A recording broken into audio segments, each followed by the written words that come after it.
All right, ladies and gentlemen, welcome to the part 3, actually, for AzMerit review. Okay, so this packet was given out on Thursday. We worked on it, not really on Thursday, because if you guys remember correctly, that on that Thursday, I let you guys work on it while I went around and graded part 2.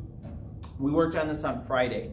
This is going to be due first thing Monday, because what we're going to do on Monday and Tuesday is focus more on the operations and control aspect. So let's get going on this. Please make sure if you guys are rolling this with this, if you want to have Desmos open, you can, but realize a lot of this is going to be related to Desmos and how to solve. So first things first, two functions are given. Both domains are greater than x. So the question is which one of these is a true statement?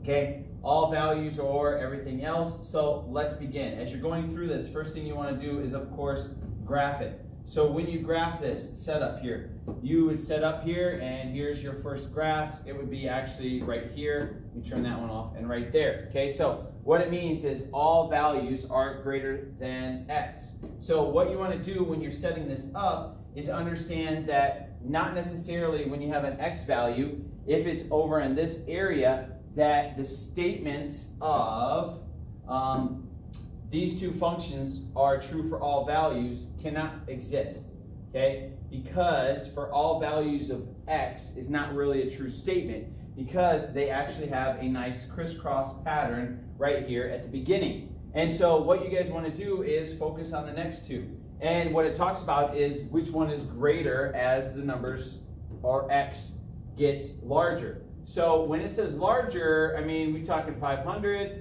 You can kind of see how it starts to move. This one here is starting to move out. So for very large numbers, we zoomed out. And when you zoom out, you can kind of see that they switch. So I'm at 500,000 or a million. When they switch, what happens is the green actually becomes more of a player in the game, and the x values are larger. And so for this one, this first one right here off the board, ladies and gentlemen, the green is the R, so the answer is D. Next, when you're talking about a friends go to the movies, one of the big things about learning tricks from the pros is eliminating wrong answers or highlighting key information. As you read this, you realize that they've spent 12 bucks. So I know I'm going to have a total of $12 down here. Then it talks about how much popcorn costs, how much a drinks cost. Write an equation to represent the relationship between popcorn, which is 2x, because it's $2, and soda, which is this equation. So here it is. Then it says your friends bought 4 drinks. So you would write another equation over here, and the setup would be times 4, which is 12. Multiply this out. It would be 6 equals 12. Subtract 6 from both sides. And ladies and gentlemen, you get 2x equals 6. Divide by 2. They bought 3. Now, one thing on AzMerit I wanted to make sure you guys understood is that they may not have this, but what they may have is they would say the friends bought not 4 drinks, but 7 items. And if they do say this, you have to ask yourself, what is that equation? Well, that equation would be x plus 7 equals, or I'm sorry, not x plus 7. It would be x plus y equals 7. So this equation is about money. This equation would be if they asked you how many total items did they buy, okay? If you graph both of these, you actually will get the same answer, where you would get 3 buckets of popcorn, and then you would actually get 4 drinks. So it's kind of cool how it works out. Number 3, related to a vertex form. I discussed in class how we're going to be doing an Angry Birds project after AzMerit, and it's going to be dealing a lot with a vertex. Vertex form of equation means this is your HK, which is your vertex, okay, where the graph either comes up and starts to go down, that high point, or it's where it shoots down and shoots back up, the low point, or the maximum minimum. And then this is your x and your y. So what you do is you plug those values into this vertex form. So this is going to be your y, which is 13. We do not know what a is. And then it's going to be 2, because that's what x is. Minus, and then h is negative 2, squared, and then minus 3, because that's the k. Now, we don't leave a minus minus. Instead, we connect them and add a little plus. So now you have to solve this out. This is going to be 13 equals a, and that would be 4 squared minus 3. And I'm going to do a couple moves at once here, so that way we can go faster on this. What it would be is I'm going to add 3 to both sides, and then I'm going to square this up. So my equation is going to be 16 equals 4 squared would be 16a. You divide both sides by 16, you get a equals 1. So your equation is going to be f of x equals 1, and then it's going to be x minus, but remember, negative 2, so we're going to make that a plus, squared minus 3. You put this equation here in Desmos, and you put this equation in Desmos. And what happens when you do that is, let me turn these two off, turn these two on, you get the aspect of this setup. So let me turn this one back, second one. Here's your first one, which has an intersection at 6. Here's your second one, which has an intersection at 1. So the question was, what is the difference between this one and this one? And your answer is 5. Okay, so hopefully you guys understand that. I know my third hour class, I'm going to have to talk to you guys about this one again because I told you the wrong information. So make sure you guys get that number 5 in there. This equation here, as it's talking about given, if you look from here to here, what did they do? They distributed. Okay, so distribution. And this also was given incorrectly during my third hour class, so I apologize for that. Next, we'll talk about what property do you move things around. Well, when you do move things around, this is going to be commutative. Okay, a commutative property is when you actually bring things together in the same community and you move things back and forth and around. And then after community, when you put a wall around something, that is when is an associative property. Okay, a wall or brackets around something, you're trying to make an enclosure with it. So please make sure you guys understand that. You're going to be doing a lot about this, and then what they do after that is addition property. Okay, addition property of equality, which means you basically add those two things together and you go from there. This is the introduction kind of to proofs to you guys, things that you guys will have to do in geometry all next year. Number 5, this model setup. Okay, when you guys look at this, one thing I want to make sure is that you guys understand. You're looking at a petri dish, 0 is time, bacteria is put in the dish. You read the equation, you figure it out. Here's my understanding. N to the t, t's are the same. So if I go n to the 8, which is that's what it's asking right here, instead of a t here, it's now going to be an 8. You put this into a calculator, it would come out to be 256. So what does it mean? It does not mean C or D because I don't know where this number 3 came from. But what it does mean is that after 8 hours, there are 256 bacteria. 6, gravitational potential. This is all multiplication. If you're going to solve it for H, you would divide both sides by mg. It's C. 7, first thing you do is distribute the negative across the board, and then one next thing is you take your variables that are like terms. Here's a like term, here's a like term, combine them together. And when you do that, you would have a 2 and a negative 3.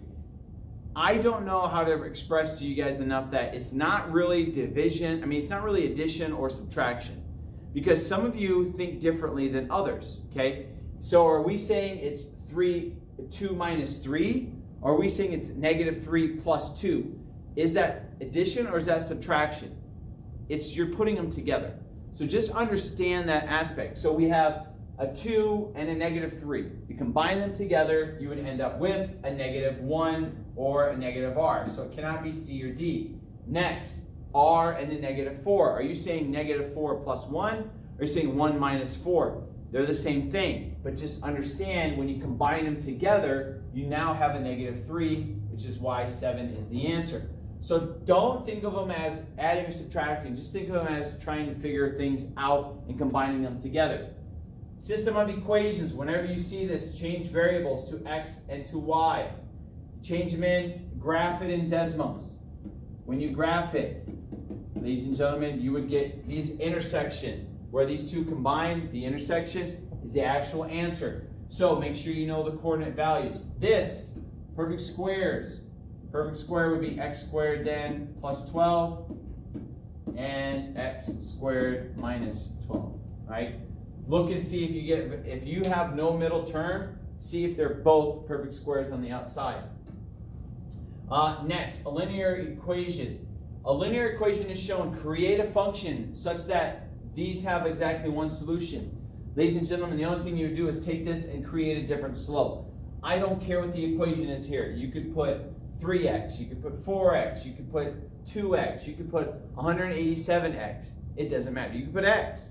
And then the other number here, it doesn't matter. The only thing that you do is you create your equation. So for example, on me, let's just go, I go, because it's my favorite number, we'll go 9x plus 27. Why not? Who cares? You put 9x plus 27 in, you graph it, and when you graph it, your intersection would be your x answer. Here's one thing that you'll see on AzMerit, is that you might see, here's this equation, and here's this. Does this have the same slope as this? Well, you can either do one of two things. You can graph it in Desmos, and if you graph it in Desmos and you see they have the same line, then of course they're parallel, so they do have the same slope. If you graph it and they're crossing, or they're doing some type of cross like this, or however they're going to do it, then you know it's a different slope. But what's ironic is most of you, when we were doing this in class, you're like, those are different slopes.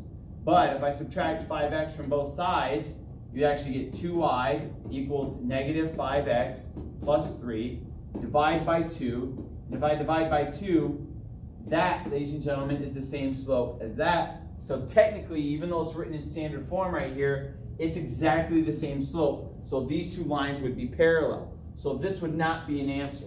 So please make sure you guys solve these things out by that. Heck, graph all the answers and see if you can kind of put things together. 11, you would change this to an x and graph it. And it talks about intervals of t values that are both positive and increasing. So the t value is the y. So in this case, when you go into Desmos, let me turn it on. Here's the equation right here. So what is positive? Anything above this is positive. So we start here, and it's increasing till it gets here. So my interval is between 2 and 5. The other ones don't make really much sense because there's decreasing involved with A and B. And then this one right here, if you were to look at it, you would notice that it's just decreasing. If we said interval of which is both positive and decreasing, then we would pick 5 through 8, but that's not what it asked for. Function is shown. Here's the function. It doesn't have the equal 80. I wrote that in. Minimum value is 80. Is means equal. Solve for it. So what you would do, is hit negative 80 here, negative 80 here, and then solve. So it would be x squared plus bx plus 64, because that's what this is, equals 0. Now you have what's a perfect square setup. Which I mean by that is that if you guys look at this, and as I talked about in class, if I take the square root of this and this, I'm going to get x plus 8. Well, if I have two of those, if I multiply that out, I would get this b value here, which is 16. But do I really care about the b value? No, I care about creating an equation that looks like this. So I would write it down here, x plus 8 squared. And then you have to have your original 80, so it's plus 80. That is your answer. That is how you would get back up to this answer right here. Next, this is one of the hardest ones to actually understand. Next, 13 talks about G and H being integers in satisfied condition. So what we're looking at is any number between 1 and 10, where if you multiplied those two numbers together, it would be rational. Here's all the rational exponents that you could do. So 4, 9, 16, 36, and 25 and 36. So student, I'm asking you is what two numbers can be multiplied together. And it can't be 2 and 2. Can't be 4 and 4 because they cannot be equal to each other. So another student brought up 4 and 9. Yes, that is actually correct because 4 times 9. But 4 plus the square root of 4 plus the square root of 9 has to be irrational. And 4 plus the square root of 9 can actually be solved, right? To be 2 plus 3, which is 5.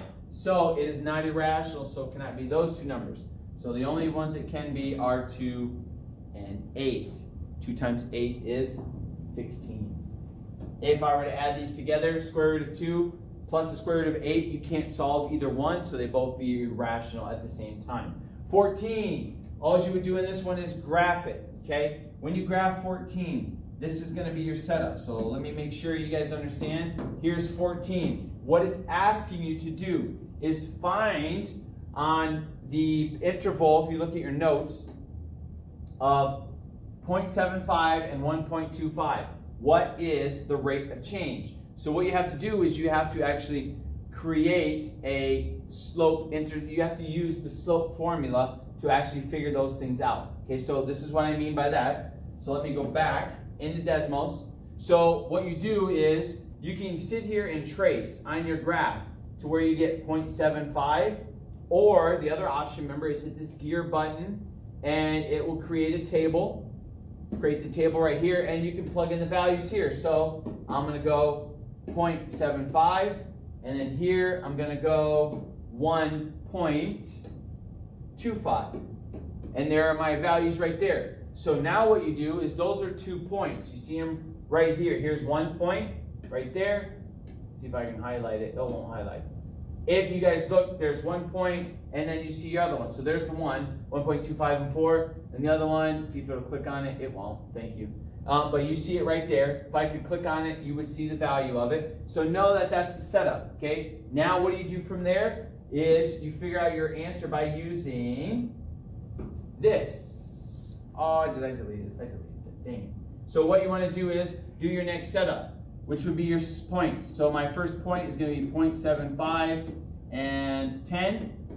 So that's 1 point. Your second point is going to be 1.25 and 4. So use the point slope formula, y2 minus y1, x2 minus x1. Okay, so what are my y values? Your first one would be 10 over 0.75 minus 4, and then this is going to be 1.25.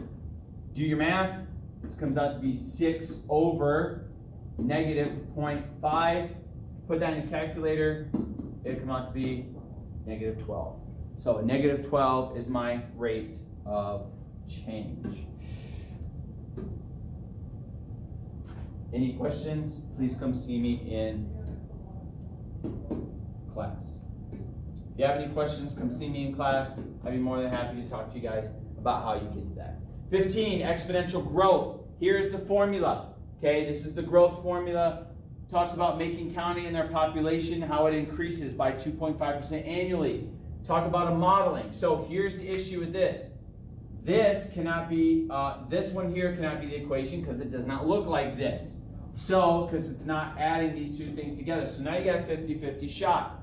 And it's talking about which function can be used to model the population after 2015. Well, if it's annually of 2.5% increase, move your decimal 2 places to the left, you'd have a 0 point. So which one has a 0 point? It'd be C. That other one, D right here, sorry, the D right here would actually be 25%. 16, all right, survey. So got to get my calculator out here. Talking about a survey, you guys are going to talk and have to use percentages in order to get this table. The results show that 24% of the people surveyed do not have a sister. So here's the total. It says 24% do not have a sister. So you take 525, multiply it by 0.24, and you would get 126. So how many people do not have a sister?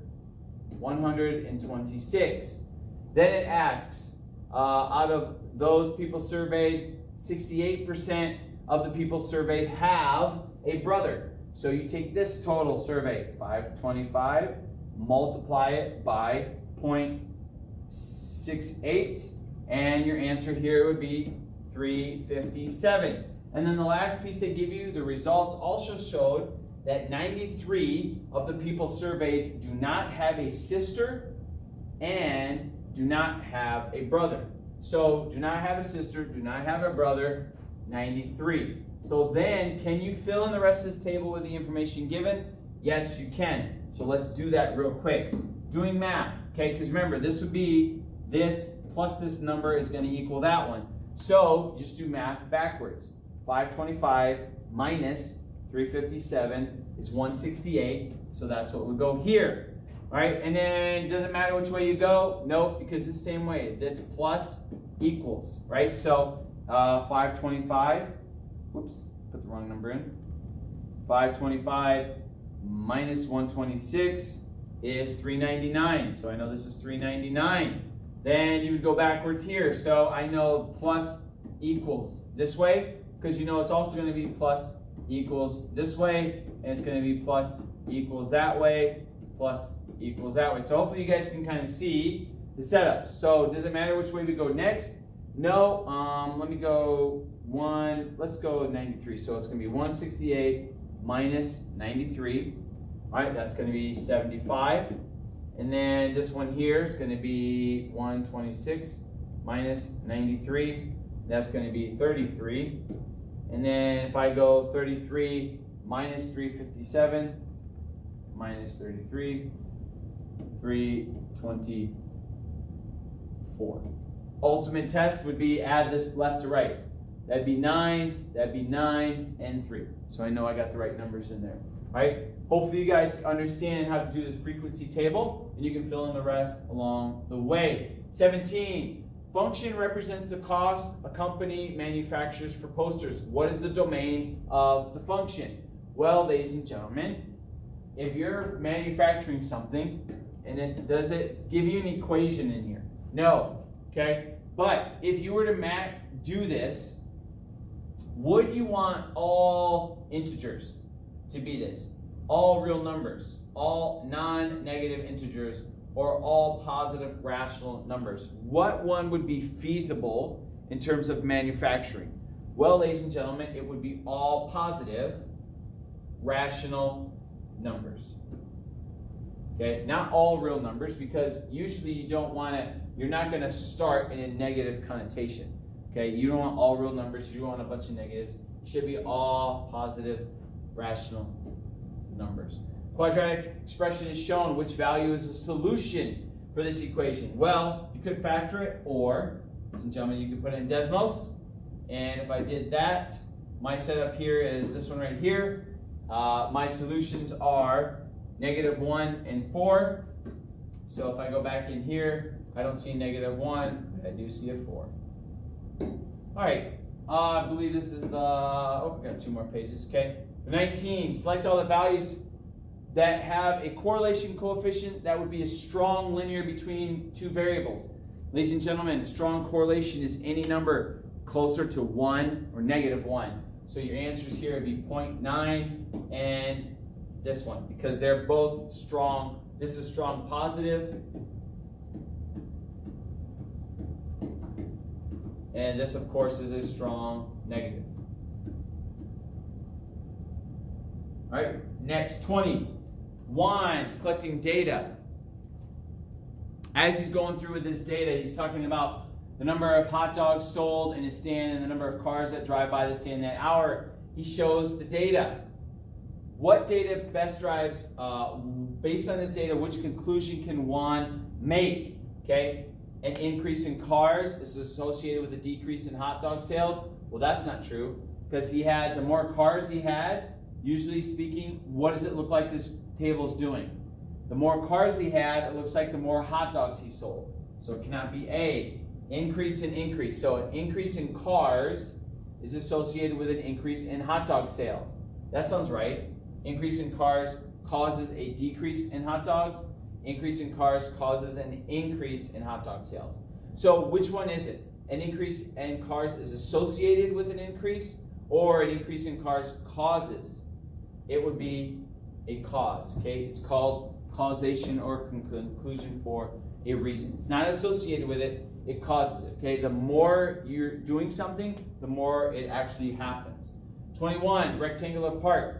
Struggle with this one for a bit. So sometimes you got to draw a picture. So let's draw a picture. So I'm 250 inside this part, okay? And when it comes to this, one aspect of this, your setup is going to be 250 on the inside. It talks about the length of the park is 7 feet more than twice the width. and then the other one would be W.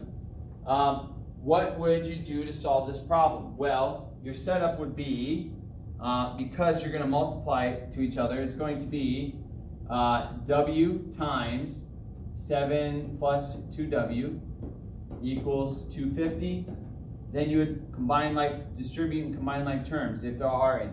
So when you distribute this, you would get 7W, and then I'm going to rewrite it as this in the front, 2W squared plus equals 250, and then change the 250 to this side. So my actual equation would be 2W squared plus 7W minus 250 equals a 0. That would be a perfect model.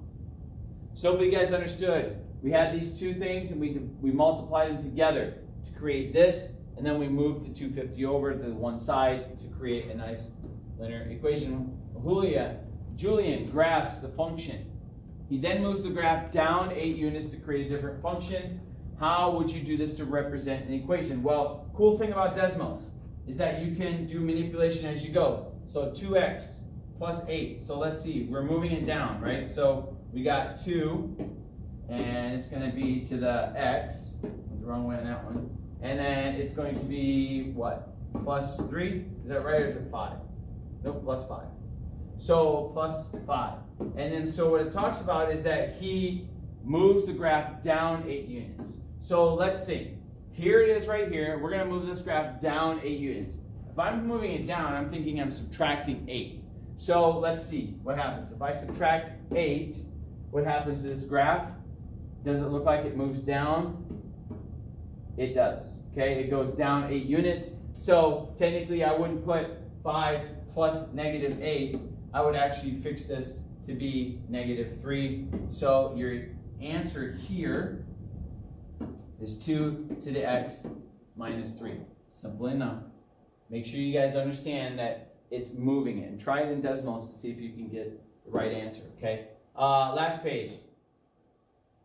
Yesenia records the ages of 9 friends. Here's the dot block, okay? Put it where you think it would work. Well, 9 friends. You can split that up nice and easy. I'm going to show you how to do this. Dot plot. 1, 2, 3. Putting 3 because that's the median. My first quartile. 1, 2, 1, 2. Okay, so now I have 1, 2, 3, 4, 5, 6, 7, 8, 9. That is how you would put the dot plot. So if I were to write the graph here, I would write the box. This is my median. This is my middle of the quartiles, and then here are my outliers at the end. Okay, the box and whisker plot. 24. Expression below. You can take the square root, and when you do that, ladies and gentlemen, you cannot get this because the middle term needs to be gone. It's not this one because that doesn't create the middle term. The answer is C. All right, the reason it's C is because if you were to multiply this out or change it up, it would actually be square root of both sides. It would be 8x, and that would be plus square root of 196, I think, is 13. Nope. So let me look here real quick. 196, 14. This is your actual answer, and this looks more like this than anything else. So that's it for this one, ladies and gentlemen. This is the last review. We'll have one in class that we'll be doing that won't be graded. It's just going to be kind of monitoring and making sure you guys do it. Make sure you get this done. Hand it in to me on Monday when we go through it. This is a study guide for you. We're doing all this to help you guys pass, succeed, get highly proficient, or show growth and get that voucher. You will love having that voucher for next year. If I don't see you soon, ladies and gentlemen, come see me in class. But I know I will see you shortly. Study up, get some rest, and I will see you guys soon.